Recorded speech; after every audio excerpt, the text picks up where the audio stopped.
Good day, Pan Pacifics. On behalf of the Office of the Vice President for Academics, binabati ko kayong lahat on the occasion of your Leadership Boot Camp this term and for the current academic year.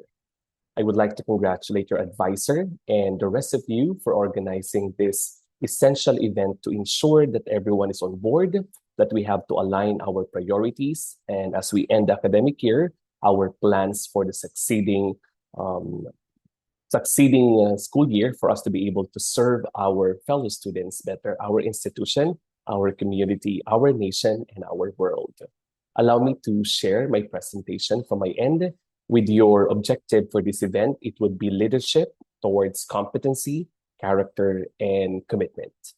So I would like to begin with these three important ingredients or the secrets, if I may say, towards successful leadership. And so they start with the letter C, right? The first one is competency. Kailangan marunong tayong mamuno, hindi ba? Because it's a call for service. It's a call for leadership. And in order for us to serve, we should know how to serve. At para simplihan natin po yan, gusto kong sabihin mamaya na kailangan din natin ng karakter. Hindi lang puro dunong, hindi lang puro galing.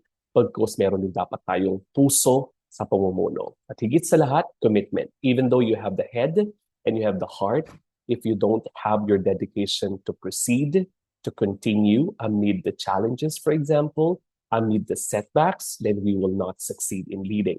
So as I was saying, under competency, simplihan natin yan. Maging mahusay sa lahat ng ating gagawin. What do I mean by that? If you're entrusted with one task, if you're entrusted an activity, if you're entrusted, for example, a program, then do it well. Give your best. Maging mahusay, yun nga lang, hindi mayabang. We still have to ground ourselves and be humble, right? Next, character. Maging mabuting tao. Sa mundong ginagalawan natin kung saan kaliwat kanan ang mga ganap, ang krimen, halimbawa, at ang iba pang mga panloloko, korupsyon at iba pa, nangangailangan tayo ng mga pinunong mabubuting tao na marunong makisalamuha, marunong makiramdam sa mga pangangailangan ng kanilang nasasakupan. Maging mabuti, di masama. Sadyang mas madali sigurong maging masama, hindi ba? At mahirap maging mabuti. But I believe in our innate goodness, in the innate humane character of every individual. You and I have that goodness within us. So nurture that. And let's inspire others to do the same.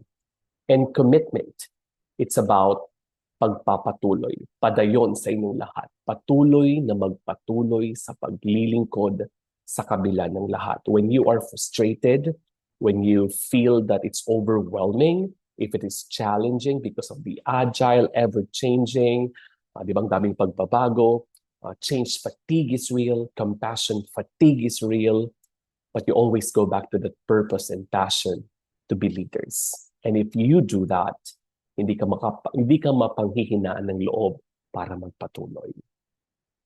You will always be PCST leaders, and Pan Pacific University is proud to have leaders like you. And so we would like to remind you guys that you still have to be PCST. And these make you different from the rest of student leaders in the world because you are pioneer. We would like to support your innovation in your student programs, in your activities. Just let us know how we could be of help to all of you. C, compassion. Patuloy tayong magmalasakit. I know that the programs that you would like to propose, that you would like to implement, would be all geared towards your common good, for the common good of all our student body, our students, every Pan Pacific in our academic community. So we love to support you with that. And S would be service, pagbibigay serbisyo mula noon hanggang ngayon at magpakailanman. Kaya naman, when it comes to extending help, we hope that we prioritize. Definitely, we could reach out to our communities, but we have our students who are also in need. We appreciate those recent activities or initiatives that you have had, yung mga nasunugan, pumunta kayo para tumulong, yung mga naapektuhan ng bagyo as far as Karamoan through the Center for Student Success. We have collaborated to reach out to the unreached, and please continue doing so.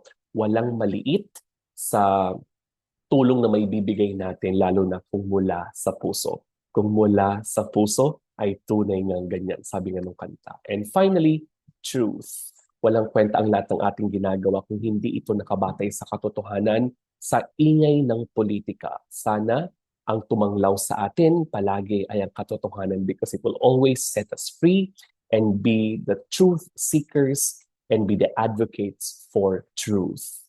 All right? So you are indeed PCST leaders, and because of that, you deserve a round of applause. Please tap your shoulders and tap the shoulders of your seatmate or yung katabi mo and say, you are indeed a PCST leader. And you are. Congratulations for that. At our collective action, I would like to have points. Number one, be part of institutional initiatives towards student success.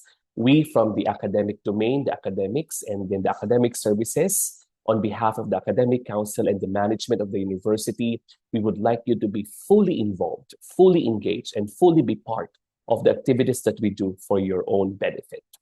Reach out through community extension programs. We have the Padyak, we have the several Lingkod, Lingkod Karunungan, Lingkod Kabuhayan, Lingkod Kalikasan, Lingkod Katarungan, and what else? Lingkod Kalinisan or Lingkod, let me say that again. Lingkod Karunungan for our education, Lingkod Kabuhayan for our PBS, Lingkod Kalikasan for the other programs, Lingkod Kabuhayan, and Lingkod Katarungan for our for our School of Criminology, and all those who would like to advocate for justice, social justice today. So ang lahat ng ito ay mga bagay o mga event na pwede nating salihan at sana ang inyong mga plano ay nakabatay at naka-align din sa ating community efforts or community extension initiatives. Engage in critical yet respectful dialogues for national development.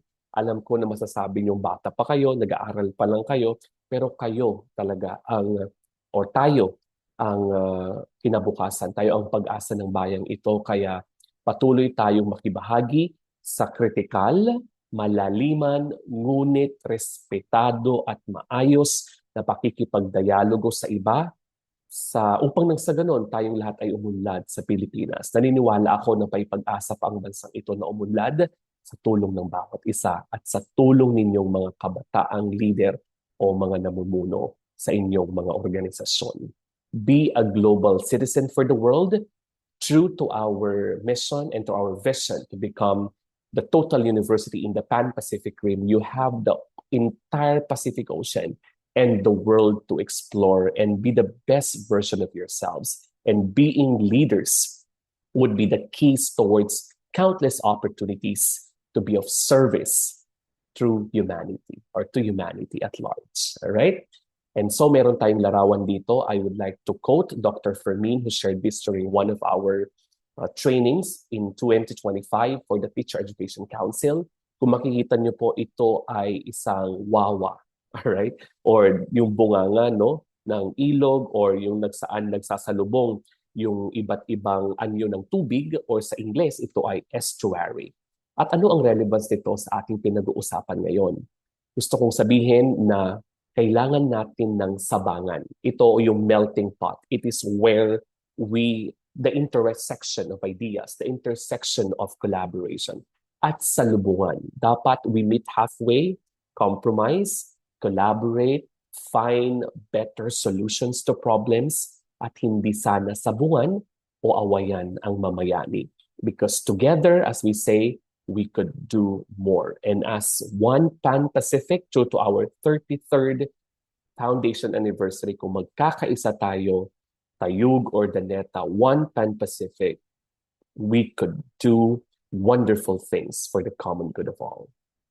On that note, ang huling paalala ko sa bawat isa ay ang mga sumusunod.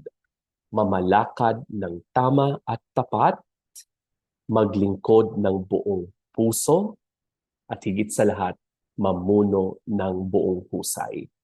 I congratulate once again all of you for this successful leadership bootcamp, at patuloy kayong mamuno hindi lang para sa inyong mga sarili, bagkus para sa ating pamantasan, sa ating pamayanan, sa ating bansa, at sa buong mundo.